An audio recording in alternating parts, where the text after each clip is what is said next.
বরাক দর্পণ studio. নমস্কার, news Barak দর্পণ studio থেকে সবাইকে আবারও শুভ সন্ধ্যা। আজকের গুরুত্বপূর্ণ খবর, বাড়িতে পাইপলাইনের গ্যাস পিএনজি থাকলে আর এলপিজি সিলিন্ডার পাওয়া যাবে না। যাদের পিএনজি ও এলপিজি দুটি সংযোগ আছে তাদের এলপিজি ছেড়ে দিতে হবে। পিএনজি থাকলে নতুন এলপিজি সংযোগও নেওয়া যাবে না। পশ্চিম এশিয়ায় সংঘাত ও হরমুজ প্রণালীতে জাহাজ চলাচল ব্যাহত হয়, গ্যাস সরবরাহে প্রভাব পড়েছে। ভারতের গ্যাস সরবরাহের প্রায় 30% ক্ষতিগ্রস্ত হয়। এই সিদ্ধান্ত নিয়েছে কেন্দ্র সরকার। আসন্ন বিধানসভা নির্বাচনের জন্য আম আদমি পার্টি 14টি আসনে প্রার্থী তালিকা ঘোষণা করেছে, যার নেতৃত্বে আছেন অরবিন্দ কেজরিওয়াল। ঘোষিত প্রার্থীরা হলেন নাওবৈচা অচ্যুত দাস, দেরগাঁও পুলিন গগৈ, গহপুর জারভম কুটুম, মধ্য গুয়াহাটি অনুপমা ডেকারাজা, খুমটাই আশিস হাজারিকা, শিবসাগর তপন গগৈ, রঙ্গানদী টিকেন্দ্র থাপা, চেঙ্গা জাহিদুল ইসলাম খান, নাদুয়ার রঞ্জিত বড়, তিতাবর পল্লব শইকিয়া, ইস্ট গোয়ালপাড়া জিনা আমির হুসেন, রহা বরুণ কিশোর দাস, বুকাজান রেণুকা ত্রিপঙ্ক্তি এবং বিশ্বনাথ অনিতা গগৈ।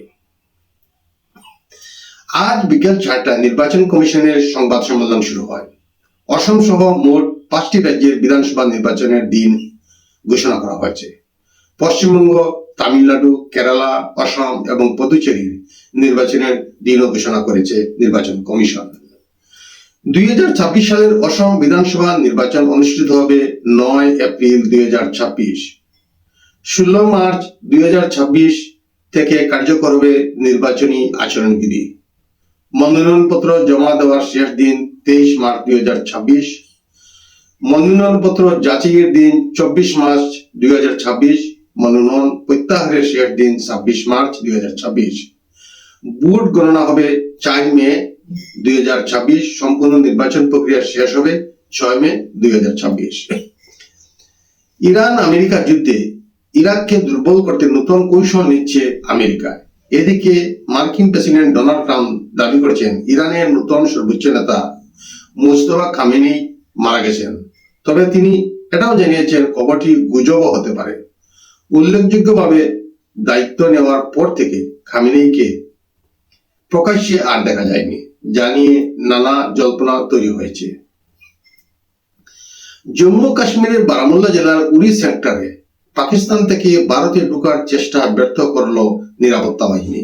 যৌথ অভিযানে এক জঙ্গি নিহত হয়েছে। শনিবার গভীর রাতে গোয়েন্দা তথ্যের ভিত্তিতে সেনাবাহিনী ও জম্মু কাশ্মীর পুলিশ অভিযান চালায়। গুলির লড়াইয়ে জঙ্গিটি নিহত হয়।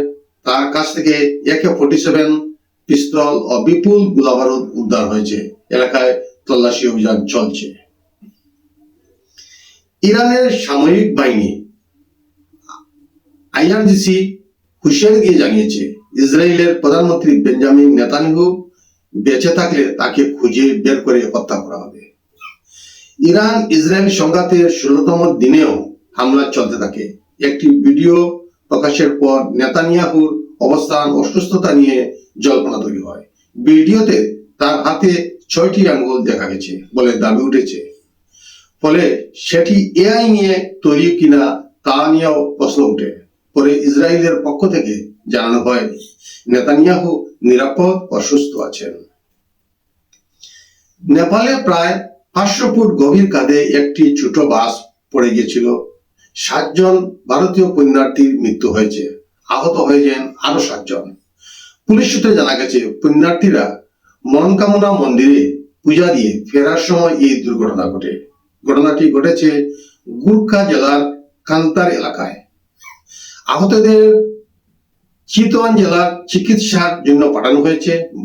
বাসটিতে মোট 14 জন যাত্রী ছিলেন এবং তারা তানাহুল জেলার আনবু খাইরেনির দিকে যাচ্ছিলেন।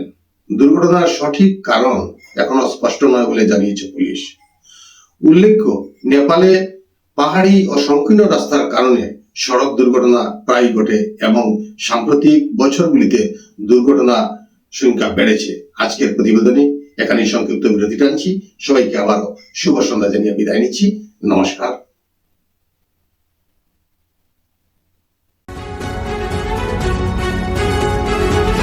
न्यूज बोरा दर्पण स्टूडियो।